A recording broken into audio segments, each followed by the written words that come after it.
मला पहिल्यांदा तिला सुखात बघायचं होतं. मी किती जरी अजून तिला म्हणत होतो की मी तुझ्यासाठी काही करायला तयार आहे, फक्त तू माझी साथ सोडू नकोस, तू फक्त माझ्यासोबत राहा, मी तुझ्यासाठी पाहिजे ती गोष्ट करतो सर. तरी पण सर त्या व्यक्तीनं माझं ऐकलं नाही की तू टेन्शन घेऊ नकोस, मी तुझ्यासोबत आहे, हे आहेत, म्हणजे प्रत्येक गोष्ट तिला बोलायचं. पण तिला सर ते नको वाटायचं. पण त्या व्यक्तीशी सर ते अर्धा तास बोलायचे. गरज संपली होती एका अर्थात ॲक्च्युली. मला असं वाटायचं की ती व्यक्ती फक्त माझीच आहे, पण त्या व्यक्तीनं मला म्हणजे की आयुष्यात एवढा मोठा धक्का दिला की तो मी म्हणजे की सहन करू शकत नाही. वाटतंय का आज की बाबा आपण चुकीच्या व्यक्तीवरती प्रेम केलं? वाटतं ना सर की त्या माणसाचा जीव वाचला, माझं कुठेतरी पुण्याचं एखादं काम झालं हे मला वाटलं.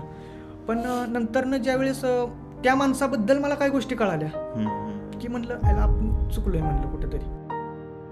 सर म्हणजे शेवटचा मेसेज मला इतका घाण आला ना सर की अक्षरशः माझ्या त्यावेळेस सर डोळ्यातून पाणी आलं सर. ती व्यक्ती मला डायरेक्टली बोलते की सर तू मेला तरी आत्ता मला फरक पडणार नाही. बापरे. मित्रांनो, या भूतलावरती एकही अशी व्यक्ती नाही आहे की ज्या व्यक्तीने प्रेमामध्ये धोका खाल्लेला नाही आहे किंवा प्रेमामध्ये तिला धक्के मिळालेले नाही आहेत. प्रत्येकाच्या आयुष्यामध्ये प्रत्येकाला या फेजमधून जावं लागतं कधी ना कधी. फक्त प्रत्येकाच्या आयुष्यातला जो टायमिंगचा टप्पा आहे तो वेगवेगळा असतो. कोणाला 20-22व्या वर्षी प्रेमामध्ये धोका मिळतो, कोणाला 25व्या वर्षी मिळतो, तर कोणाला वयाच्या 30मध्ये मिळतो. आणि खरं तर मी नेहमी सांगत असतो की माणूस हा भावनेवरती चालतो आणि प्रेम ही कुठेतरी भावनेशी जोडलेली गोष्ट आहे. त्याच्यामुळे माणूस कितीही मनाने खणखर असला, मनाने स्ट्रॉंग जरी असला तरी तो खचतोच. पण खचण्याला पण काही नाही आहे. पण जेव्हा तो खचतो तेव्हा तो डिप्रेशनमध्ये जातो आणि डिप्रेशनमध्ये गेल्यानंतर त्याचा जो लॉस होतो त्याच्यामध्ये तो फक्त त्याच्यापुरताच मर्यादित नसतो. जेव्हा वयाच्या 30मध्ये एखादा घरचा करता मुलगा प्रेमामध्ये धोका खातो, धक्के खातो आणि डिप्रेशनमध्ये जातो तेव्हा त्याचा पूर्ण इम्पॅक्ट त्याच्या कुटुंबावरती पडत असतो. कारण कुटुंबाची जबाबदारी कुठेतरी त्याच्यावरती असते. फक्त आईवडील त्याला समोर दिसत असतात. आईवडिलांनी घेतलेले कष्ट, आपल्याला लहानाचं मोठं करत असताना त्यांनी खाल्लेले खस्ता, या सगळ्या गोष्टी मुलाला दिसत असतात. त्यामुळे आत्महत्येसारखा किंवा स्वतःला संपवून घेण्यासारखा विचार तो करत नाही आहे. फार कमी केसेस असतात ज्या केसेसमध्ये मुलं स्वतःला संपवून घेतात आईवडिलांचा विचार न करता. फक्त त्यांना एवढंच माहीत असतं की आपल्याला आईवडिलांसाठी काही ना काही, आपल्याला किती जरी त्रास झाला तरी चालेल, पण आईवडिलांसाठी का होईना आपल्याला जगावं लागेल, पुढे जावं लागेल. आणि प्रत्येकाच्या लाईफमध्ये या गोष्टी घडत असतात. याला तुम्ही पण अपवाद नाही आहात आणि मी पण अपवाद नाही आहात. माझ्यासमोर सूरज नावाचा एक मुलगा बसलेला आहे, सूरज भोसले, बारामतीमधून आहे. प्रेमामध्ये एखाद्या मुलीसाठी काय काय करावं लागतं किंवा किती किती करावं लागतं ते त्याने सगळं केलं. कारण कुठेतरी तो तिला गर्लफ्रेंड न मानता स्वतःची बायकोच मानत होता. तिच्यासाठीच नाही तर तिच्या कुटुंबातील सदस्यांसाठी सुद्धा त्याने सगळं काही केलं. पण at the end of the मी म्हटलं ना की कधी कधी काय होतं, आपण साप पाळलेला असतो, त्या सापाला आपण 6 महिने वर्षभर दूध पाजून त्याला सांभाळतो, पण चुकून का होईना आपला पाय त्याच्या शेपटीवरती पडला तर तो चावणारच असतो. कारण चावणं हा त्याचा गुणधर्म असतो. थोडंसं रूडली बोलतो, वेगळं वाटेल, पण मराठीमध्ये खूप छान एक वाक्य आहे ज्याला आपण एक मराठी म्हण म्हणू शकतो, कुत्र्याचं शेपूट वाकडं ते वाकडंच. काही लोक आयुष्यामध्ये कधीच सुधरत नसतात. कारण एखाद्याला धोका देणं, एखाद्याला फसवणं, एखाद्याला त्रास देणं, एखाद्याला इमोशनली डॅमेज करणं किंवा आपण त्याला गोल्ड डिगर पण म्हणू शकतो, अशा वृत्तीची काही लोक असतात जी लोक कधीही आयुष्यामध्ये सुधरत नाहीत.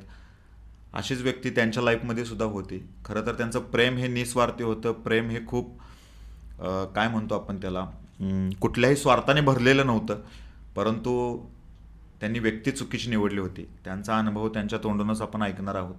ह्या गोष्टी सगळ्या तुम्हाला रिलेट होतील. त्यामुळे हा पॉडकास्ट शेवटपर्यंत बघा. आणि तुम्हालाही या प्लॅटफॉर्मवरती यायचं असेल तर कमेंटमध्ये मी एक नंबर देतो आहे, त्या नंबरवरती व्हॉट्सअपला तुम्ही हाय करा.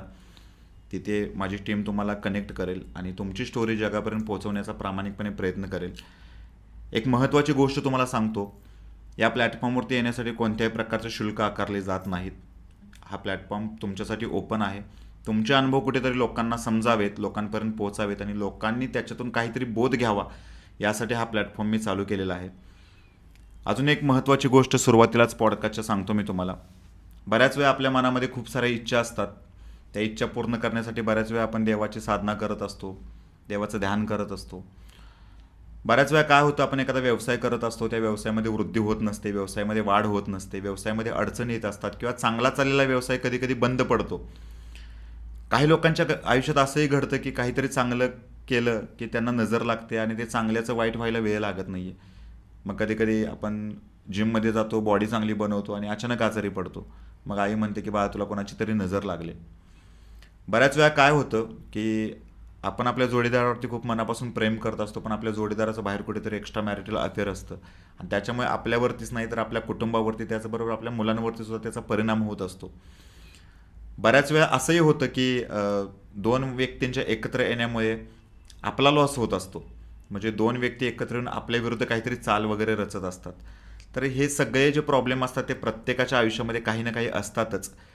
या सगळ्या प्रॉब्लेमवरती एकच उपाय आहे, greatanswer.in. जी वेबसाईट तुम्हाला स्क्रीनवरती दिसते त्या वेबसाईटवरती जा. तिथे तुमचे जे काही प्रॉब्लेम्स असतील त्या रिगार्डिंग जे ते प्रश्न असतील ते प्रश्न चूज करा.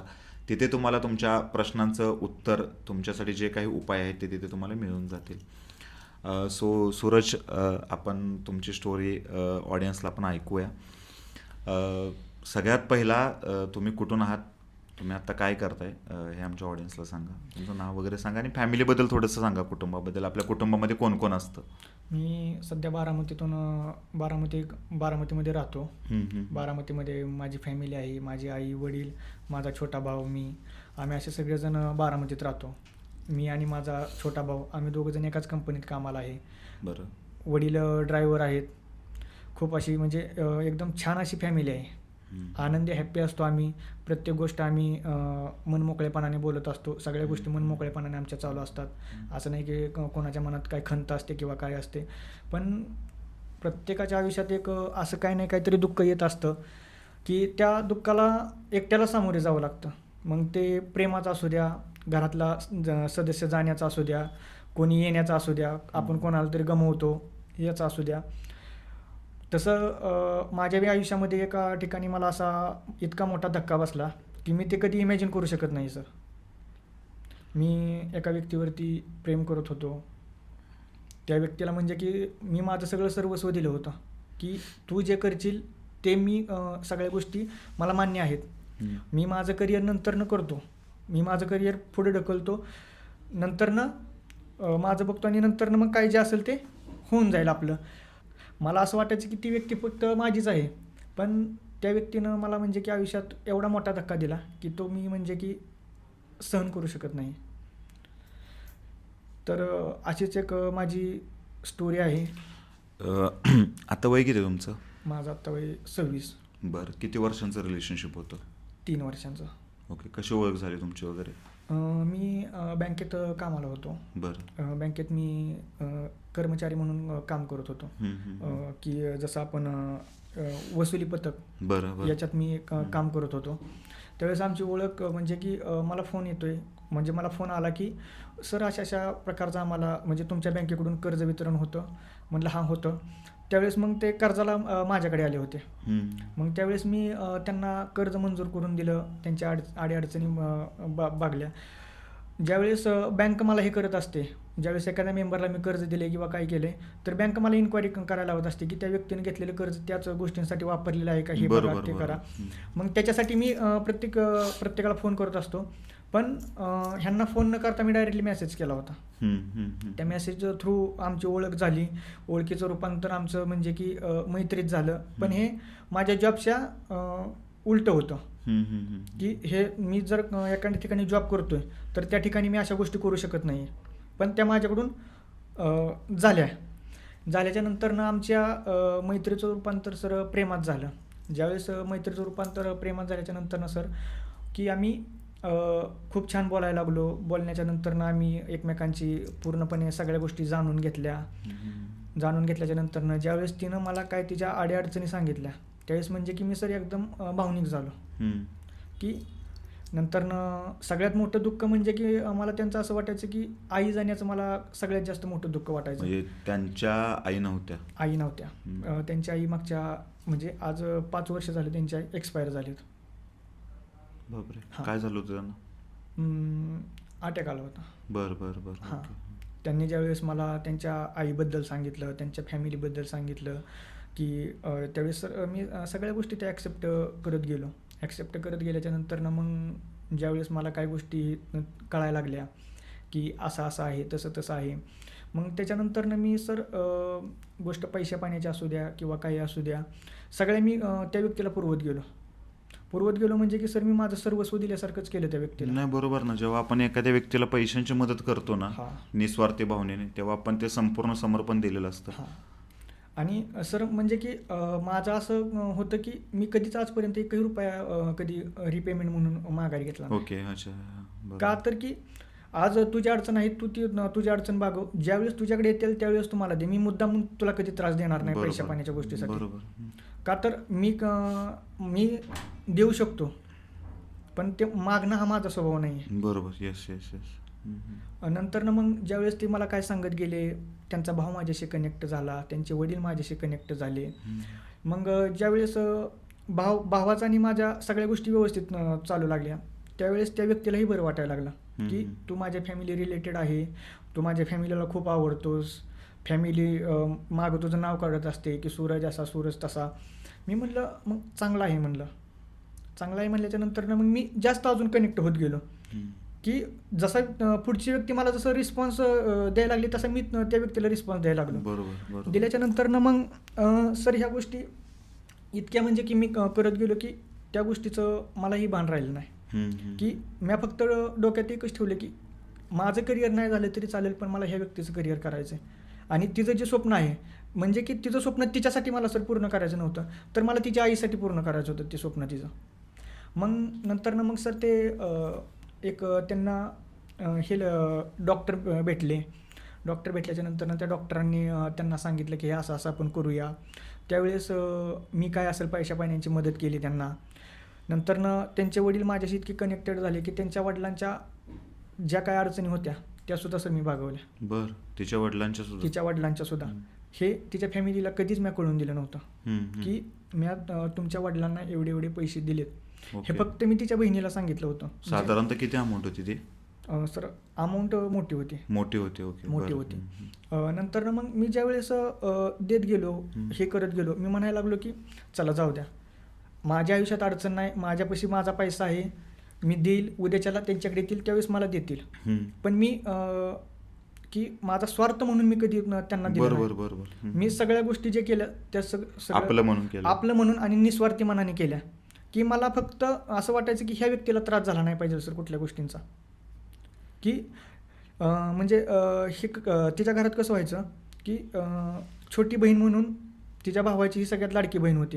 आणि हिचं म्हणजे की ओळख इतकी होती की हिचा स्वभाव इतका सर म्हणजे की त्या व्यक्तीचा स्वभाव इतका गोड होता की ते प्रत्येक जण म्हणजे की तिच्या बोलण्याला हे करायचं, आपलंसं करायचं. मग नंतर मग मला ती सांगायला लागली की मी अशा लोकांच्याकडून पैसे घेतलेले असतात, असं होतं तसं होतं, हे कर ते कर. मी सर सगळं करायचो. अशी कुठली गोष्ट नव्हती की मी तिच्यासाठी केली नाही सर. अशी कुठली गोष्ट नव्हती की मी तिच्यासाठी केली नाही. अक्षरशः सर तिच्या घरातला सदस्य जरी सर आजारी जरी पडला तरी सर मी तिथं जाऊन स्वतः बघायचो. का तर मला बोलण्यावरती विश्वास नव्हता. मी जाऊन बघेल त्यावेळेस मला विश्वास वाटायचा की चला असं झालेलं आहे. मग नंतर ना मग ज्यावेळेस त्यांच्या फॅमिलीने मला आपलंसं केल्याच्या नंतर मी म्हणलं आपण आयुष्यात कुठेतरी चांगली माणसं कमवलेत. पण चांगली माणसं कमवल्याच्या नंतर ना मला काय गोष्टी बाहेरून मला कळायला लागल्या की हे असं आहे, ते तसं आहे.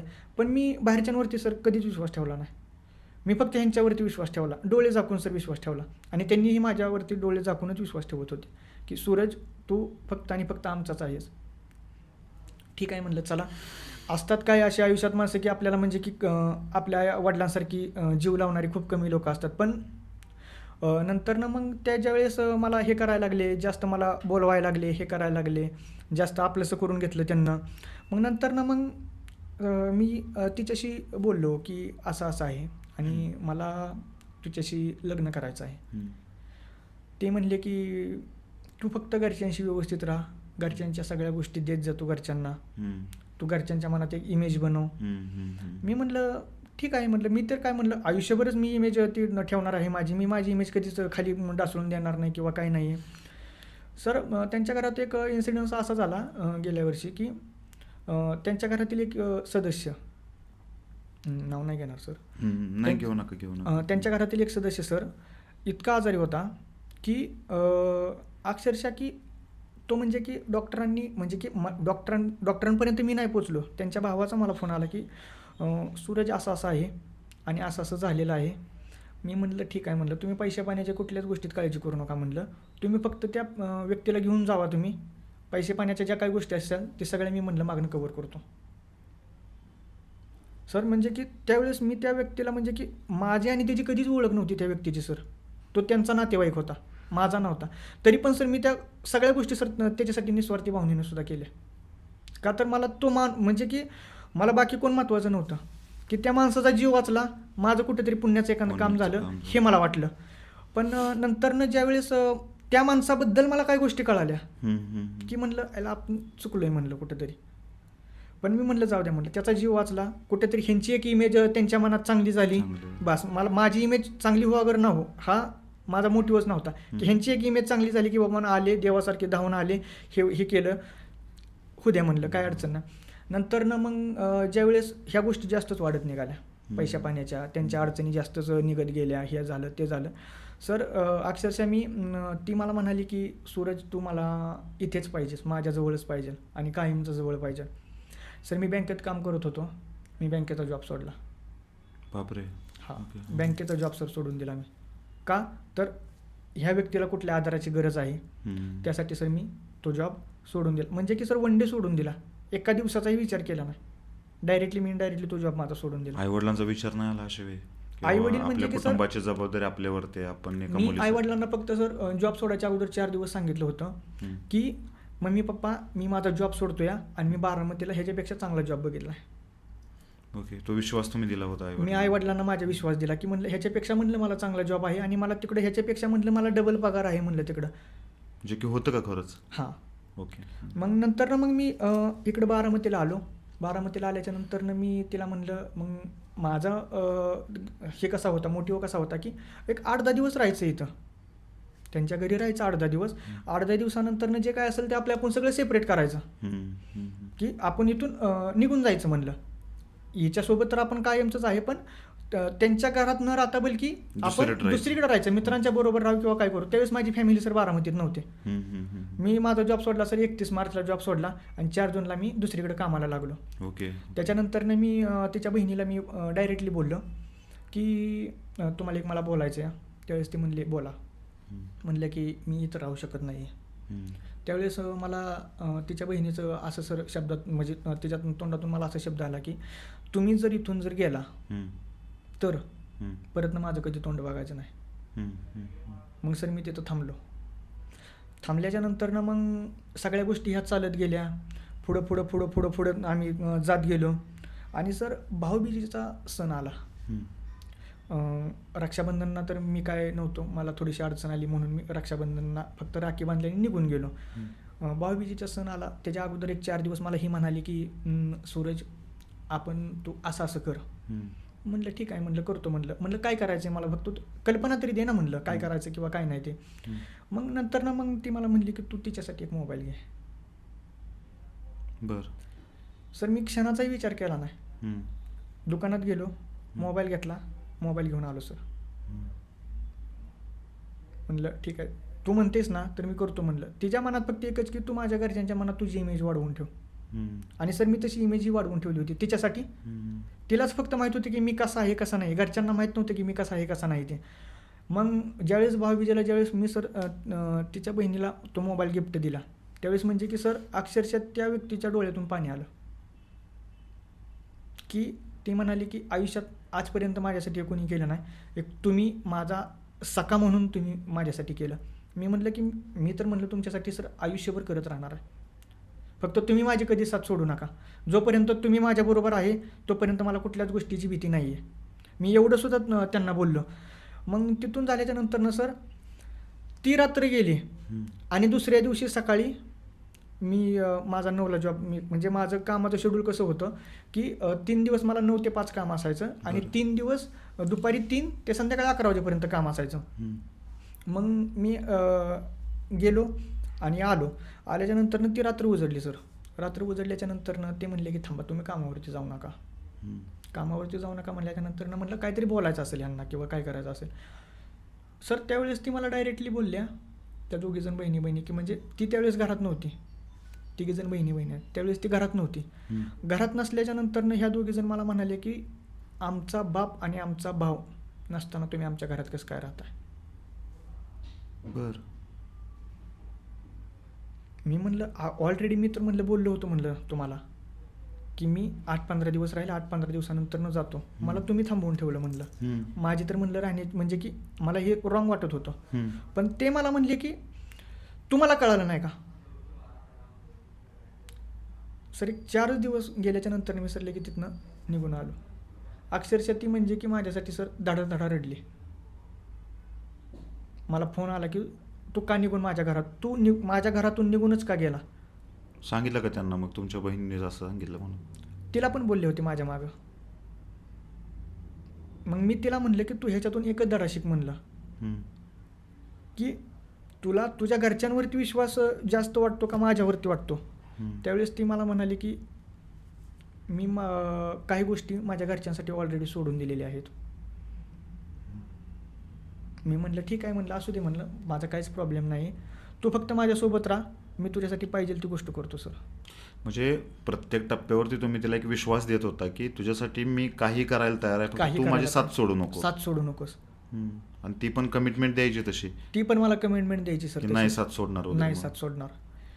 मग नंतर सर हळूहळू मी दुसरीकडे एका ठिकाणी पर्सनल रूम घेतली. पर्सनल रूमवर राहायचो. मी कामाला जायचो. मी सर एवढं काम करायचो की दिवसातले 20-22 तास काम करायचो. बापरे. तरी की त्या व्यक्तीला हम्म. कधी मी म्हणालो नाही की माझ्याकडे वेळ नाही आहे. ओके. कधीच म्हणालो नाही. मी ज्यावेळेस कामाला जाईल त्यावेळेस मी ऑलरेडी जे काय बोलायचं ते बोलून जायचो कामावरती जाताना. मी ह्या टायमिंगला येणार आहे, ह्या टायमिंगला तू तयार राहा, तुझं आणि माझं बोलणं होईल. सर सकाळी मी 9ला कामाला जायचो, दुसऱ्या दिवशी सकाळी 7 वाजता घरी यायचो. बापरे. म्हणजे 22 तास. एवढं सर मी काम करायचो. का तर मला सर माझे दिवस आणि माझी परिस्थिती बदलायची होती आणि त्या व्यक्तीला कुठल्या गोष्टीची ठेच पोहोचून द्यायची नव्हती. हम्म. की तिच्या आयुष्यात अडचणी आहेत ना, जी तिच्या आयुष्यात अडचणी होत्या सर त्या माझ्या आयुष्यात अडचणी होत्या. मला पहिल्यांदा तिला सुखात बघायचं होतं. मी किती जरी अजून तिला म्हणत होतो की मी तुझ्यासाठी काही करायला तयार आहे, फक्त तू माझी साथ सोडू नकोस. तरी पण सर त्या व्यक्तीनं माझं ऐकलं नाही. नंतरनं मग मी तिला म्हणायचो की तू मला भेटायला ये, आपण कुठेतरी बसू, कॉफी चहा वगैरे हे ते घेऊ. सर नंतरच्या शेवटच्या म्हणजे की मार्च नंतरनं की अक्षरशः ती व्यक्ती आहे का नाही की म्हणजे की मार्च नंतरनंच की सर त्या ठिकाणी एक जण यायला लागला. बरं. म्हणजे ती जिथे ज्या ठिकाणी कामाला होती त्या ठिकाणी एक जण यायला लागला. याची मला काय पूर्वकल्पना नव्हती किंवा काहीच नव्हतं. बरं. त्याच्यानंतर मग मी म्हणलं की ज्यावेळेस मी 1-2 वेळा आलो त्यावेळेस मला तो व्यक्ती तिथे दिसायला लागल्याच्या नंतर ना मग मी आता मी ज्यावेळेस ती दोघं जण ऑफिसमध्ये बसलेले असायचे त्यावेळेस मी कधीच जात नव्हतो. का तर माझा तिथं जाण्याचा संबंधच येत नाही किंवा काय नाही. जरी ते काम तुझं जरी असलं किंवा काय जरी असलं तरी माझा तिथे येण्याचा संबंध नाही. बरं. मग प्रोफेशनल राहत होता तुम्ही थोडक्यात. हां. की मला तुझ्या बाबतीत मी कुठं चुकणार नाही. बरोबर. येस. हे माझं पहिल्यापासून मोटिव होता. पण ज्यावेळेस मला काही गोष्टी कानावरती यायला लागल्या की असं होतंय तसं होतंय, तो व्यक्ती दिवसातून 3-4 वेळा येतोय, हे होतंय ते होतंय. मग मी एक दिवशी विचारलं की असं हा व्यक्ती कोण आहे. तर ती म्हणाली की असं आहे. मी म्हणालो मग जेवढ्यात तेवढं असावं ना. बरोबर की. बरोबर. जेवढ्यात तेवढं तुझं असावं किंवा काय असावं. मी मान्य करतो ना की प्रत्येक ठिकाणी हे असतं किंवा काय असतं, पण म्हणलं कुठल्या बी गोष्टी म्हणलं जेवढ्यात तेवढं असावं. आणि पहिल्या दिवसापासून ती शेवटच्या दिवसापर्यंत सर मी तरी एक गोष्ट बोलायचो की तू तुझ्या स्वभावात बदल कर. तू थोडीशी कठोर वागायला शिक. की तू ज्यावेळेस तू बोलत असतेस ना त्यावेळेस तुझ्या बोलण्याला लोक फसतात, लक्षात ठेव. तू तसं होऊन देऊ नकोस. आणि सर शेवटी तसंच झालं. ज्यावेळेस मी तिला वेळ मागत गेलो त्यावेळेस मला प्रत्येक वेळेस कारण येत निघालं की आता माझ्याकडे वेळ नाही आहे, मी कामातच आहे, हेच आहे तेच आहे. म्हणजे की मी सर इकडं रात्रभर सर विचार करायचो की माझं काय चुकतंय का. पण नंतरनं ज्यावेळेस मला काय गोष्टी जास्तच कानावर यायला लागल्या किंवा काय झाल्याच्या नंतरनं मग मी थोडासा स्तब्ध झालो. म्हणजे सूरज तू थोडासा शांत हो, आता अजून थोडीशी काहीतरी परीक्षा बघतो. मग नंतरनं ज्यावेळेस मी सर त्या हे करायला गेलो, एक त्यांचा कॉमन फ्रेंड होता. तो मला एक दिवशी भेटला. मला तिच्याबद्दल विचारला. मला काही सर पूर्वकल्पनासुद्धा नव्हती सर ह्या गोष्टीची. मला त्यानं तिच्याबद्दल विचारलं. म्हणला की मी तिला असं असं बोललो आहे. सर अक्षरशः माझ्या तळपायाच्या मस्तकात गेली सर, म्हणजे डोक्यात गेली पूर्णपणे. मी इतका तुटलो सर तिथं की खूप घाण तुटलो. मी इनडायरेक्टली घरी गेलो. मी म्हटलं हा विषय काय आहे मला तू आत्ता क्लिअर कर. सर त्यावेळेस त्या व्यक्तीनं मला उत्तर दिले की जे विषय तुझ्यापर्यंत आहेत ते तुझ्यापर्यंतच राहू दे, जे विषय माझ्यापर्यंत आहेत ते माझ्यापाशीच मी ठेवेन. माझ्याकडून सॉल्व्ह होतात तर मी सॉल्व्ह करेन, मी विनाकारण तुला त्रास देणार नाही त्या विषयांचा. म्हटलं मग मी तुझा आहे कोण?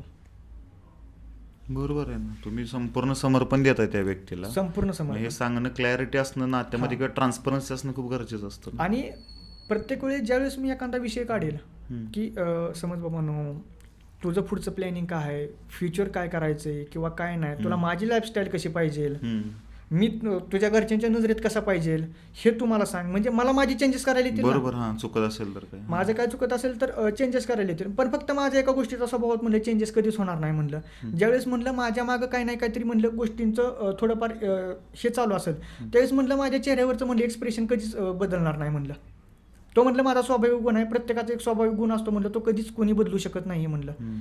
आणि त्याही व्यक्तीचा असं एक स्वाभाविक गुण होता. मला प्रत्येक वेळेस असं वाटायचं की मी चुकीचा नाही आहे, पण मला ती व्यक्ती चुकीचा ठरवायची. मी म्हणायचो जाऊ दे, हा तिचा स्वाभाविक गुण आहे, मला चुकीचं ठरवते ना, असेल माझं काहीतरी चूक म्हणून ती मला चुकीचं म्हणते, पण तो तिचा स्वाभाविक गुण होता.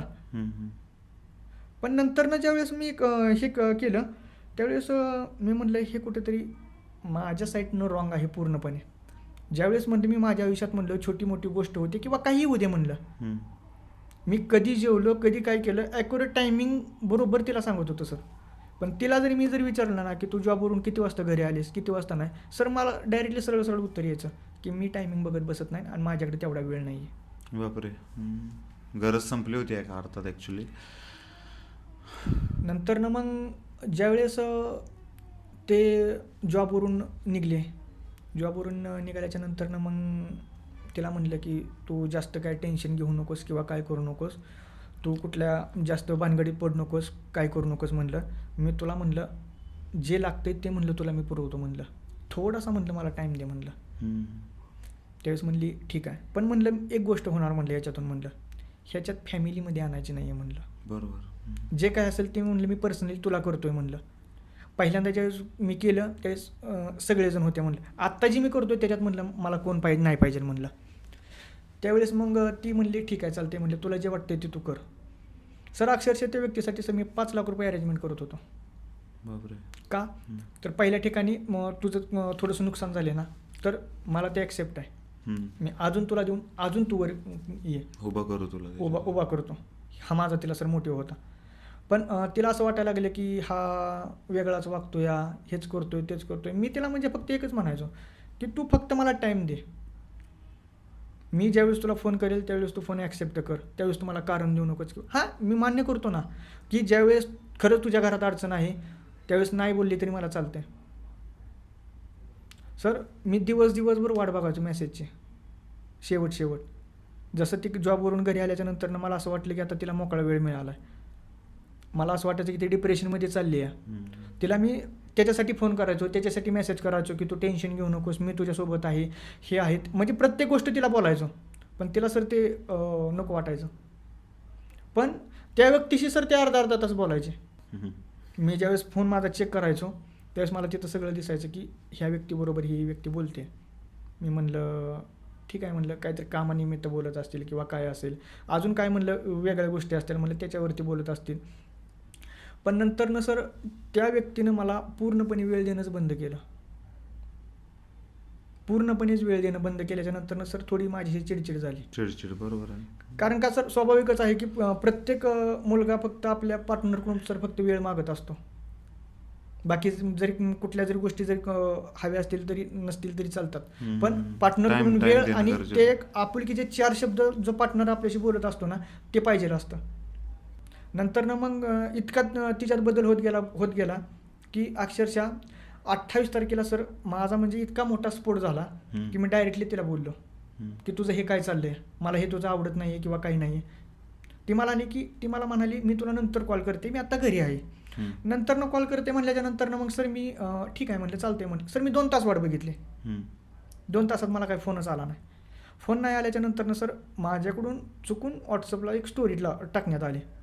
स्टोरी टाकण्यात आल्याच्या नंतरनं मला असं वाटलं की सगळ्यात पहिला फोन तिचा मला येईल. पण बाकीच्या इतरांनी सर सगळ्यांनी मला फोन केले की काय झाले सूरज तुझ्या आयुष्यामध्ये, तू काय एवढ्या टेन्शनमध्ये गेला, तू लोकांना टेन्शनमधून बाहेर काढणारा माणूस आहेस आणि तू कसं काय टेन्शनमध्ये गेलायस. मी म्हणलं असतं म्हणलं प्रत्येकाच्या आयुष्यात म्हणलं काय नाही काहीतरी थोडंफार टेन्शन असतं किंवा काय असतं हे असतं. सर त्या व्यक्तीनं मला त्या दिवशी एक मेसेजही केला नाही. 28 मेला माझ्याकडून थोडासा इन्सिडेंट झाला. 28 मेला सर त्या व्यक्तीनं मला एकही मेसेज केला नाही. 29 तारखेला मी तिला फोन केला, ह्या टायमिंगला फोन केला असेल सर, 1:30-2च्या आसपास मी तिला फोन केला आणि म्हणलं काय म्हणलं तुझा फोन नाही काय नाही म्हणलं, काय चाललंय म्हणलं तुझं. सर मला ती व्यक्ती डायरेक्टली बोलते की तुझ्यामुळं माझ्या घरच्यांनी माझ्या तोंडात शेण घातले आणि तू इथून पुढे मला कधीच कॉल करू नकोस. मी म्हणलं माझा राग आला असेल त्याच्यामुळे सर मी तिथं थांबलो. त्याच्यानंतर ना संध्याकाळी सर 11:30 म्हणजे एक आमचं बोलायचं टायमिंग असायचं, त्या टायमिंगमध्ये मी मेसेज केला. मला सर डायरेक्टली तिकडून मेसेज आला की आजपासून तुझा आणि माझा संबंध संपला, तू माझा कोण नाही आहेस आणि तुला जर असं वाटत असेल की मी तुझ्यासाठी जगते तर तू हा डोक्यातून भ्रम काढून टाक. आणि तू सर म्हणजे शेवटचा मेसेज मला इतका घाण आला ना सर की अक्षरशः माझ्या त्यावेळेस सर डोळ्यातून पाणी आलं सर. ती व्यक्ती मला डायरेक्टली बोलते की सर तू मेला तरी आत्ता मला फरक पडणार नाही आहे. नंतरनं सर मी इतका टेन्शनमध्ये गेलो की माझ्या घरचे मला म्हणायचे की तुला झालं आहे काय सांग. मग मी म्हणलं नाही म्हणलं माझ्या मागं म्हणलं वेगळ्या गोष्टींची कारणं आहेत म्हणलं, त्याच्यामुळे म्हणलं मी थोडासा हे झालो आहे म्हणलं, माझं मन थोडंसं चलबिचल होतं आहे. माझी आई म्हणायची मला तू सांग फक्त तू वाकडं पाऊल काय उचलू नकोस किंवा काय करू नकोस. मी म्हणायचो, मी डायरेक्टली आईवडिलांना म्हणायचो की तुम्ही माझं टेन्शन घेऊ नका. एवढं झाल्याच्या नंतरनं सर सुद्धा मी त्या व्यक्तीपर्यंत जायचो सर. 10 वेळा त्या व्यक्तीची पाय धरून माफी मागितली की माझ्याकडून जर काय चुकलं असेल तर मला तू माफ कर. त्या व्यक्तीचे सर मला शेवटपर्यंत एकच हे आलं की तुझा आणि माझा संबंध संपलेला आहे, तू माझा कोण नाही आहेस. तुमची पहिली चूक काय झाली माहिती आहे का मला, म्हणजे ऑडियन्सला पण सांगावं लागेल. जवळपास 90% मुलं मुली हे डिप्रेशनमध्ये असण्याचं कारण एकच आहे की प्रेमात मिळालेला धोका. सगळ्यात पहिली तुमची चूक झाली की ज्यावेळी ती म्हटली ना की आई नाही आहे मला, तिथं तुम्ही भावनिक झाला. कारण भावनेच्या भारामध्ये घेतलेले प्रत्येक निर्णय हे चुकत असतात. थोडंसं प्रॅक्टिकल विचार करत चला, कारण बरेच लोक असे असतात की जे आपल्याला भावनिक करतात आपल्याला इम्प्रेस करण्यासाठी वगैरे, पण त्यांचा मकसद त्यांचा पर्पज खूप वेगळा असतो. आपल्याला ते समजत नाही आहे. आणि एक हिंदीमध्ये खूप छान वाक्य आहे, ते मी मराठीमध्ये तुम्हाला सांगतो. 90% स्त्रियांनी ईर्ष्यखोर स्वभावामुळे एका चांगल्या व्यक्तीला, एका चांगल्या पुरुषाला गमावलेलं आहे. जेव्हा धडधाकड असणारा एखादा पुरुष जेव्हा प्रेमामध्ये त्याला धोका मिळतो किंवा तो प्रेमामध्ये त्याची प्रिय व्यक्ती त्याला सोडून जाते तेव्हा तो पूर्ण खचून जातो. पण मी पॉडकास्टच्या सुरुवातीला जसं सांगितलं तसं की मुलं फक्त आईवडिलांना समोर ठेवून जगत असतात. शरीराने फक्त ते जिवंत असतात, मनाने पूर्णपणे ते आतून मेलेले असतात. फार कमी लोकांना पुरुषांच्या भावना समजतात असं मला प्रामाणिकपणे वाटतं. त्याच्यामुळे मला खास करून मुलांना सांगावंसं वाटेल की अशा कोणी जरी व्यक्ती तुमच्या आयुष्यामध्ये येऊ पाहत असतील ज्या तुम्हाला इमोशनल करतील, भावनिक करतील, काहीतरी त्यांच्या आयुष्यातले प्रॉब्लेम सांगून तुम्हाला त्यांच्याकडे खेचण्याचा प्रयत्न करतील, तर अशा लोकांपासून सावध राहा. आणि मोस्ट ऑफ टाईम इमोशनल होऊन विचार करण्यापेक्षा थोडंसं प्रॅक्टिकल विचार करत चला. कारण इमोशनल होऊन विचार केलात की तो निर्णय बऱ्याच वेळा चुकतो. बऱ्याच वेळा म्हणण्यापेक्षा 99% चुकलेलाच असतो निर्णय, हे कायम लक्षात ठेवा. त्याच्यानंतर मग आता काय कॉन्टॅक्ट वगैरे आहे का त्यांच्यासोबत? किंवा आता मला सांगा की आता 3-3.5 वर्षामध्ये तुम्ही एवढं केलं त्यांच्यासाठी सगळं वगैरे, असं वाटतंय का आज की बाबा आपण चुकीच्या व्यक्तीवरती प्रेम केलं वगैरे? वाटतं ना सर. आणि तो जो व्यक्ती आहे आता त्या व्यक्तीसोबत आहे म्हणजे की सर मला बाहेरून कळतं सर सगळं. हां, आहे त्यांचं काहीतरी बाहेरून कळतं की हा इकडे गेला, म्हणजे ते दोघेजण तिकडे गेले, हे दोघेजण मला आत्ता इकडे दिसले, हे झालं ते झालं. म्हणजे नवीन बकरा शोधलाय थोडक्यात, म्हणजे जरा स्पष्ट असं म्हणायला काही अडचण नाही आहे सर. पण त्यालाही त्या गोष्टींचं भान असावं की आपली पहिली फॅमिली आहे. बरोबर आहे. सर म्हणजे की मला तर कोणाचं वाईट करायचं नाही आहे. वाईट करायचं म्हटलं तर सर मी त्याच्या घरी जाऊन त्याच्या घरच्यांना ही गोष्ट बोलू शकतो. बरोबर आहे ना. काही करू पण शकतो आपण. मला माझ्या गोष्टी आहे याच ठिकाणी ठेवायच्यात. की तू जे केलेस ना ते तुझ्या नीतिमत्तेनं बरोबर आहे, पण माझ्या नीतिमत्तेनं ते चुकीचं आहे. पोरींनो, एक गोष्ट लक्षात ठेवा, एखाद्या मुलामध्ये एवढी ताकद असते की तुमचं आयुष्य तो एका क्षणात उद्ध्वस्त करू शकतो. पण ते सगळं त्याच्या हातामध्ये असताना सुद्धा तो तुम्हाला जाऊ देतो, तुम्हाला अजिबात म्हणजे नुकसान पोचवण्याचा प्रयत्न करत नसतो ना, तेव्हा लक्षात ठेवा तो मुलगा खूप संस्कारी असतो. आईवडिलांनी खूप त्याच्यावरती चांगले संस्कार केलेले असतात. त्यामुळे अशी व्यक्ती तुमच्या आयुष्यामध्ये असेल तर अशी व्यक्ती गमावू नका. कारण मी माझ्या अनुभवावरून सांगतो, मी आता लाखो मुलामुलींशी बोलत असतो. 90 नाही तर 99% लोक पछतावतात पुढे जाऊन की आपण कुणाचं तरी ऐकून किंवा काहीतरी आपण हे करून खूप चांगल्या व्यक्तीला गमावले. पण मी म्हणतो ना की आयुष्यामध्ये काही गोष्टींना वन्स मोर नसतो. एकदा वेळ निघून गेली की गेली. एखादी व्यक्ती आयुष्यातून एकदा निघून गेली की गेली, ती परत येत नसते आपल्या आयुष्यामध्ये. आणि काही निर्णय असे असतात की जे चुकले की चुकले, त्याची भरपाई कुठल्याही गोष्टीने किंवा कुठलीही व्यक्ती भरून काढू शकत नाही. त्याच्यामुळे थोडंसं जरा प्रेमामध्ये आहात, रिलेशनशिपमध्ये आहात तर लॉयल राहा. कमिटमेंट दिलेत त्या कमिटमेंट पाळण्याचा प्रामाणिकपणे प्रयत्न करा. या पॉडकास्टच्या माध्यमातून मला तुम्हाला सांगावंसं वाटतं. आता पुढे काय? पुढे आता काय, आईवडिलांसाठी पूर्णपणे जगायचं. आता प्रेम करायचं धाडस होतंय का कोणावर? आता प्रेम करण्याचं म्हणजे की सर प्रेम करण्याची म्हणजे आता सर इच्छाच राहिली नाही. असं म्हणजे की ती परतनं जरी व्यक्ती जरी मला म्हणाली ना की असं असं हे माझ्याकडून चुकून झालेलं आहे हे सगळं आणि तू मला माफ कर, तर त्यावेळेस माझी सर एकच विनंती असणार त्या व्यक्तीला की मी तुला कधीच माफ करू शकत नाही आहे. तुला जर माफ केलं, मी ज्यावेळेस माझ्या आईवडिलांना ह्या सगळ्या गोष्टी सांगेल तुझ्या बाबतीत, माझ्या आईवडिलांनी तुला माफ केलं तर मी माफ केलं असं समजेल, पण मी तुला माझ्या आयुष्यात कधी घेणार नाही. No entry. No entry. ज्यावेळेस सर मी तिच्या घरच्यांची सगळ्यांची माफी मागायला गेलो माझ्याकडून इन्सिडेंट झाल्याच्या नंतरनं, म्हणजे असं नाही की सर मी कोणाला शाब्दिक बोललो किंवा काही केलं, ते म्हणजे की सर थोडंसं रागाच्या भरात माझ्याकडून एक निर्णय घेतला गेला होता आणि त्या गोष्टीचं मी सगळ्यांच्यावरती जास्त रिॲक्ट झालो की मला आता कोणीच नको आहे किंवा काहीच नको आहे आणि माझा आणि कोणाचा संबंध नाही. मी डायरेक्टली सगळ्यांना बोललो होतो. माझी आईसुद्धा सर माझ्यासाठी धडाधडा रडली होती त्यावेळेस. म्हणली दादा तुझ्या आयुष्यात काही असू दे म्हणली, फक्त तू माझ्यापाशी आत्ता घरी आहे. सर मी बाहेर होतो, नाशिकला होतो सर. मी एका रात्रीत सर मी 2 व्हीलरवरती सर मी बारामतीत पोचलो आणि नंतरनं 3-4 दिवसानंतर सर मी त्यांच्या घरी गेलो, त्यांची सगळ्यांची माफी मागितली. म्हटलं माझ्याकडून काही ज्या गोष्टी चुकून झालेल्या असतील, म्हटलं तुमच्या एक बारक्या भावाप्रमाणे एक तुमच्या घरातला लहान कुटुंबातला एक सदस्य आहे, असं मला हे करा. म्हणले असं काही नाही आहे, आम्ही तर तुम्हाला कायमस्वरूपी काळजात ठेवलेलं आहे, त्याच्यामुळं काही अडचण नाही. सर मी तिथून घरातून बाहेर निघालो. बाहेर निघाल्याच्या नंतरनं सर त्यांचा जो घरात विषय चाललेला होता, आता सर भिंतीला कान असतात शेवटी. बरोबर. मी खाली गेलो आणि परत वरती आलो. सर त्यावेळेस त्या व्यक्तीच्या तोंडातून म्हणजे त्या व्यक्तीच्या भावाच्या तोंडातून मला ऐकायला मिळतं की ह्या माणसाचे संबंध ठेवायचे नाही आहेत आपल्याला. का? गरज संपली आता. जेव्हा पैशांची मदत लागत होती, कुठलीही मदत लागत होती, तेव्हा सूरज हवा होता. आता गरज संपली. गरज संपली सर. अक्षरशः सर म्हणजे की काही सिच्युएशन अशा होत्या की मी स्वतःहून त्यांना फोन करायचो, असं तसं हे विचारायचो. म्हणजे की ते तुम्ही तुमची मला प्रत्येक अडचण सांगत होता, मी प्रत्येक अडचण सॉल्व्ह करत गेलो. माझी एक चूक एवढी मोठी, म्हणजे तुम्हाला ती चूक महत्त्वाची होती का माणूस महत्त्वाचा होता? बरोबर. तुम्हाला जर चूक महत्त्वाची होती तर तुम्ही चूक धरू शकता, माणूस जर महत्त्वाचा असता तर तुम्ही चूक पदरात घेऊ शकता. पदरात घेऊ शकला असता. ज्यावेळेस आमच्या दोघांचं बोलणं झालं, म्हणजे की ती एक शेवटची भेट म्हणालं तरी काही अडचण नाही सर. ज्यावेळेस आमच्या दोघांचं बोलणं झालं, आम्ही बोलून दोघंजण खाली आलो. मी ज्यावेळेस तिला म्हणजे की तिथं सगळं बोलत होतो सर, त्यावेळेस मी जे काय बोलत होतो त्या बोलण्याचा सर तिला राग येत होता. अशी माझ्यावरती दात खायची की तू ह्या माणसांबद्दल असं बोलू नकोस, ती माणसं तशी नाही आहेत. मग मी तसा आहे का? तू जसं मला म्हणतेस तसं आहे का? म्हणजे सर झालं कसं की मला ह्या गोष्टीचा मला धक्का बसला होता. मी काहीतरी नवीन शोधत होतो. सगळ्यांना माहीत होतं की हिची आणि माझी मैत्री आहे, म्हणजे की जवळपास सगळ्याच लोकांना माहीत होतं की मी हिचा एक चांगला मित्र आहे. मी हिच्यासाठी म्हणजे त्यांनाच सांगितलं होतं की त्यांना की ह्यांनी आमच्यासाठी असं असं केलेलं आहे. मी त्यांना तर कधी सांगायलाच गेलो नाही किंवा काही नाही.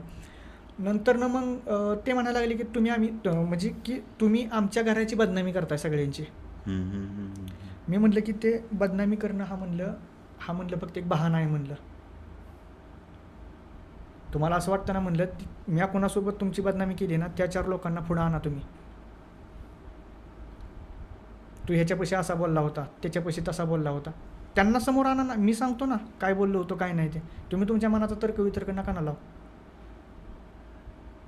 त्यावेळेस दोघंजण आम्ही खाली आलो. खाली आल्याच्या नंतर ती व्यक्ती मला म्हणाली, त्यांच्या घरातील लोक होते, मला म्हणाले की इथून पुढे मी तुझ्यासोबत रिलेशनमध्ये कधीच राहू शकत नाही. मग मी त्याला एक उदाहरण दिलं की तिला म्हणलं ज्यावेळेस म्हणलं तू एखाद्या ठिकाणी म्हणलं मॅनेजर म्हणून जर जॉब करत असशील आणि तुला जर म्हणले की तू उद्यापासून सफाई कामगार म्हणून काम कर, म्हणलं करशील का? ती म्हणली की ती म्हणजे त्यांच्या शेजारी बसलेली त्यांची बहीण मला लगेच म्हणाली की तुम्ही तसले आम्हाला उदाहरण नका देऊ. मला तिला ह्याच्यातून हे उदाहरण द्यायचं होतं की तू आणि मी कुठपर्यंत पोचलो होतो बरोबर. आणि मी आत्ता कुठे गेलो तू कुठे गेलीस. मला ह्याच्यातला फक्त तिला डिफरन्स काढून द्यायचा होता. तिची बहीण डायरेक्टली मला बोलते की जर तुमच्यामुळं जर माझ्या भावाला आणि माझ्या जर बापाला जर त्रास जर झाला तर आम्ही उभं फाडल्याशिवाय राहणार नाही. हे एवढं हे आहे तर मग अडचणीत असताना तुमच्याकडे का भीक मागत होतीत मग? मी भीक हा शब्द मुद्दा म्हणून वापरला. हा जर ॲटिट्यूड ह्या लेवलचा असेल ना तर मग तुमच्याकडे का मग त्यांनी भीक मागितली पैशांची वगैरे? हे समजायला पाहिजे होतं ना त्यांना. मी शेवट एवढा स्वाभिमान होता त्या व्यक्तीसाठी सर शेवटपर्यंत करत होतो. पण जर त्या व्यक्तीनंच तिचा स्वाभिमान माझ्या समोरच म्हणजे की बदलला. पण सर जे झालं ते मी म्हणतो सर चांगल्यासाठी झालं माझ्या आयुष्यामध्ये. पुढं जाऊन जे मला पस्तावा जे होणार होता तो आयुष्यात मला अगोदर मिळाला. ह्या गोष्टीचा सर मी स्वाभिमान मानतो माझ्या आयुष्यामधला. मी तेच ॲक्च्युली बोलणार होतो की काय होतं की बरेच रिलेशन हे एक्स्ट्रा मॅरिटल अफेअरमुळे तुटत आहेत. लोकांना जाणीव नसते त्याची. देवाचे आभार माना की हे तुमच्या आयुष्यामध्ये अगोदरच घडलं. उद्या जर लग्न झाल्यानंतर ह्या गोष्टी घडल्या असत्या तर नो एक्सक्युजेस परत काय करणार होता? काहीच नसतं केलं सर.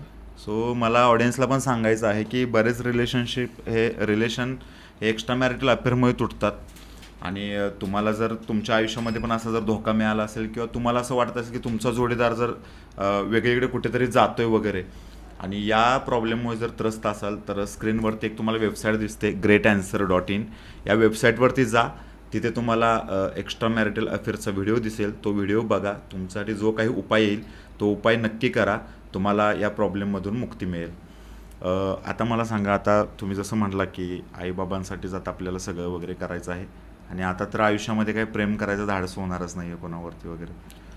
सर म्हणजे प्रेम करण्याचं तर आता म्हणजे की धाडस तर सर संपलेलंच आहे माझं. नाही बरोबर नाही. आता म्हणजे की इथून पुढे जे काय निर्णय घेतील ते आई वडीलच घेतील. म्हणजे थोडक्यात अरेंजच होईल आता इथून पुढे. नाही तो पण अरेंज करायचं का नाही करायचं तो सर माझा निर्णय असणार आहे. पण आयुष्यात फक्त आई वडिलांचं आणि भावाचं कल्याण करायचं एवढंच डोक्यात आहे. आई वडिलांनी माझं कल्याण केलंय, मी माझ्या भावाचं कल्याण करणार, एक त्याचा मोठा भाऊ म्हणून त्याची सगळी सर स्वप्न पूर्ण करणार. आणि सर माझ्या आयुष्यामध्ये एक सर माझा एक मी माझ्या मनात एक मोठीपणा सांगतो की मला असं वाटतं की माझी लोक मोठी झाली पाहिजेत. मी छोटा राहिलो तरी चालेल का तर मी सगळ्यांपेक्षा लहान आहे. बरोबर. मी माझ्या आई वडिलांना सुद्धा म्हणत असतो की तुम्ही माझ्यापेक्षा मोठा आहे, तुम्ही मला मोठा मुलगा म्हणतच जाऊ नका, मी तुमचा अजून बाळच आहे. मला असं म्हणायचं आहे की देवाचे खूप आभार माना तुम्ही, कारण ज्या गोष्टी घडल्या त्या अगोदरच घडल्या. मगाशी मी जसं सांगितलं तुम्हाला की लग्नानंतर जर कदाचित घडल्या असत्या तर ते खूप नुकसानकारक तुमच्यासाठी ठरलं असतं. त्यामुळे आपली कर्म कुठेतरी चांगले आहेत म्हणून योग्य वेळी चुकीची व्यक्ती आयुष्यातून निघून गेली आपली. त्यामुळे देवाचे नेहमी आभार माना. आणि या पॉडकास्टच्या माध्यमातून मला ऑडियन्सला पण काही गोष्टी सांगाव्याशा वाटतील. जे मुलं मुली रिलेशनशिपमध्ये असतात, आपण बऱ्याच वेळा काय असतं की कमिटमेंट देतो की मी तुझी साथ सोडणार नाही, आयुष्यभर मी तुझ्यासोबत वगैरे राहीन. तर या कमिटमेंटला जागायचा प्रयत्न करा. आणि जर खरंच तुम्हाला असं वाटत असेल, काही डाऊट असेल की पुढे जाऊन आपलं काही होऊ शकत नाही, तर समोरच्या व्यक्तीला अंधारात ठेवू नका. कारण काय होतं, बऱ्याच वेळा आपण समोरच्याला कमिटमेंट देतो, समोरच्याला एक विश्वास देतो, समोरचा व्यक्ती आपल्यावरती एवढं समर्पण देऊन प्रेम करतो की तो आयुष्यामध्ये दुसरे कुठले ऑप्शन ठेवत नाही आणि ऐनवेळी तुम्ही त्या व्यक्तीला सोडून जाता. त्या व्यक्तीला होणारा त्रास हा शब्दात मांडण्यासारखा नाही आहे. कारण मी नेहमी म्हणजे मी तुम्हाला या अगोदरही सांगितलेलं आहे की हा लॉस फक्त त्या व्यक्तीचा नसतो, तर त्या व्यक्तीच्या म्हणजे त्या व्यक्तीवरती कुटुंबाची सुद्धा जबाबदारी असते. त्यामुळे इनडायरेक्टली कुठेतरी कुटुंबाचा पण लॉस होत असतो. त्याच्यामुळे जर एखादी गोष्ट जर करायचीच असेल तरच कमिटमेंट देत चला. जर करायचीच नसेल तर क्लॅरिटी ठेवा, ट्रान्सपरन्सी ठेवा. आणि सगळ्यात महत्त्वाचं गोष्ट म्हणजे हे जे आता तुमच्या बाबतीत जे घडलं आहे, जे रिलेशनशिपमध्ये असताना सुद्धा दुसऱ्या माणसाच्या आयुष्यामध्ये जाणं वगैरे, ह्या बऱ्याच गोष्टी आजकाल घडतात. तर अशा लोकांपासून खास करून सावध राहावा. आता ते अशा लोकांना थोडंसं ओळखणं कठीण जातं. कारण काय असतं की मी सांगत असतो की रिलेशनशिपची सुरुवातीलाच आपण प्रॅक्टिकल राहिलं पाहिजे. जर तुम्ही प्रॅक्टिकल विचार केला तर योग्य व्यक्ती फाइंड करू शकाल. इमोशनल विचार करू नका. इमोशनल विचार केला की लॉस हा आपला अटळ आहे. या पॉडकास्टच्या माध्यमातून मला सांगावंसं वाटतं. आणि ज्या व्यक्तीने तुम्हाला फसवलं, ज्या व्यक्तीने तुम्हाला त्रास दिला आहे, ज्या व्यक्तीने तुमचा इमोशनली, फायनान्शियली लॉस केलेला आहे, किंवा तुम्ही ज्या व्यक्तीमुळे डिप्रेशनमध्ये गेला, त्या व्यक्तीला मला असं वाटतं की जे काय असेल ते नियती आपण म्हणतो. नियतीने कर्म कोणाला चुकलेलं नाही आहे. नाहीये. हे देवाला चुकलेलं नाही आहे. तुम्ही आम्ही तर अगदी सामान्य लोक सामान्य आहोत. लोक आहे. त्याच्यामुळे देवावरती विश्वास ठेवा. आणि जाता आता तुम्हाला पॉडकास्टच्या शेवटी एक मोटिवेशन देतो. आयुष्यामध्ये धोका मिळणं किंवा आपलं कोणीतरी नुकसान करणं हे तुमच्याच आयुष्यात नाही आहे, प्रत्येकाच्या आयुष्यामध्ये घडतं. याला मी सुद्धा अपवाद नाही आहे, तुम्ही सुद्धा अपवाद नाही आहात. प्रत्येकाच्या लाईफमध्ये घडतं. पण ज्या व्यक्तीने तुम्हाला सोडून दिलं आहे ना ऐनवेळी, ऐन टायमाला, त्या व्यक्तीला आयुष्यामध्ये त्या व्यक्तीची ही सर्वात मोठी चूक असली पाहिजे की तुमच्यासारख्या व्यक्तीला गमावलं त्या व्यक्तीने. यासाठी कर्तृत्वाने मोठं व्हा, खूप काहीतरी मोठं अचीव करा. आणि मी नेहमी सांगत असतो की काय असतं की बऱ्याच वेळा आपण रागाच्या भरामध्ये बऱ्याच गोष्टी बोलून जातो. कधी कधी आपण शारीरिक इजा पोचवण्याचा प्रयत्न करतो. एखादी आपल्याला जखम झाली तर ती 15 दिवसात बरी होते. त्या वेदना फक्त 15 दिवसांसाठीच असतात. पण आयुष्यामध्ये कर्तृत्वाने एवढे मोठे व्हा की इथून मनातून ती व्यक्ती झुरली पाहिजे किंवा मनातून ती जखम झाली पाहिजे की जी मनाला झालेली जखम असते ना, ती आयुष्यभर बरी नाही होऊ शकत. आणि आयुष्यभर ती व्यक्ती रडली पाहिजे की आपण खूप चांगल्या व्यक्तीला गमावलं. आणि विश्वास ठेवा, ह्या गोष्टी होतात. ह्या गोष्टी 100% घडतात. फक्त काय आहे की काही लोक मान्य करतात, काही लोक मान्य करत नाहीत. आपल्याजवळ जरी नाही ती व्यक्ती बोलली तरी तिसऱ्या व्यक्तीजवळ ती बोलतेच की त्या व्यक्तीच्या बाबतीत मी खूप वाईट वागले किंवा चुकीचं वागले, असं वागायला नाही पाहिजे होतं. लक्षात ठेवा, जसं तुम्ही सांगितलं की आता नो एंट्री. आणि जर वाटलं त्या व्यक्तीने काय मॅनिप्युलेट करायचा प्रयत्न केला किंवा भावनिक करण्याचा प्रयत्न केला तर झालेला त्रास हटवायचा, झालेला त्रास, केलेला अनादर हटवायचा, झालेला त्रास हटवायचा आणि पुढे जायचं. कारण मी नेहमी सांगत असतो की आयुष्य एक सुखदुःखाने भरलेलं असतं. आणि मला प्रामाणिकपणे वाटतं की अशा गोष्टी घडल्या पण पाहिजेत. कारण अशा गोष्टी घडल्याशिवाय आपल्याला चांगल्या माणसांची किंमत कळत नाही. का आयुष्यात दुःख आहे म्हणून तर सुखाला व्हॅल्यू आहे ना. वाईट काहीतरी घडतंय म्हणून चांगलं काहीतरी आपल्याला समजतंय, किंवा वाईट लोक आहेत म्हणून चांगल्या लोकांना व्हॅल्यू आहे. जर वाईट लोकच नसती तर चांगली लोक चांगली राहिलीच नसती किंवा चांगलं काही कळालंच नसतं ना. सो मला वाटतं की ज्या काही गोष्टी घडून गेल्या आता त्याच्यातून बाहेर या तुम्ही, स्वतःला सावरा. आणि आता जसं सांगितलं तसं इथून पुढे सगळं काही करायचं ते आईवडिलांसाठीच. येस. तुम्हाला आता मी तर सांगितलं माझ्या ऑडियन्सला, तुम्हाला मुलांना काही सांगावंसं वाटतं का जे मुलं प्रेम करतात त्यांना? शेवटी एक 4 लाईन तुमचा अनुभव. शेवटी म्हणजे सगळ्यांना एवढंच सांगेल की प्रेम करा, पण प्रेम असं करा की ते शेवटपर्यंत निभावण्याची ताकद दोघांमध्ये असली पाहिजे. याने सोडून गेल्याच्या नंतरनं याला दुःख होईल असा काय मनात रोष ठेवू नका. जरी सोडून जायचा जरी निर्णय जरी घ्यायचा जरी झाला तरी एकत्र बसून निर्णय घ्या तो. उद्याच्याला आत्ताच्या म्हणजे कंडिशनला कसं घडतं की मुलगी सोडून गेली तर मुलगा जास्त डिप्रेशनमध्ये जातो. अजून त्याच्या मनात वेगवेगळे विचार यायला चालू होतात. जसं की माझ्या मनात येतो तसेच इतर मुलांच्याही मनात येतात. फक्त एकच एवढं सांगणं आहे की फक्त आपल्या आईवडिलांच्याकडं आणि आपल्या फॅमिलीकडे बघा आणि आपलं दुःख तिथंच थांबवा, एवढंच सांगेल. सूरज, थँक्यू इथे आलात आणि तुमची स्टोरी सांगितली. बऱ्याच लोकांच्या आयुष्यामध्ये ह्या गोष्टी घडत आहेत. घडतात सर. मला असं वाटतं की तुमच्या या स्टोरीमधून अनेक मुलं मुली बोध घेतील बोल. आणि त्यांना चांगलं काय वाईट काय याच्यातील फरक कळेल. आवर्जून सांगतो की ज्या व्यक्तीने तुम्हाला धोका दिला आहे किंवा ज्या व्यक्तीने तुम्हाला त्रास दिला, फसवलं, ज्या व्यक्तीमुळे तुम्ही डिप्रेशनमध्ये गेलात, ती व्यक्ती हा पॉडकास्ट बघेल आणि तिला तिच्या चुकीची जाणीव होईल. पण मी म्हटलं ना की काही चुका ह्या माफ करण्यालायक नसतात. जरी चुकीची जरी जाणीव झाली तरी मला असं वाटतं की नका माफ करू.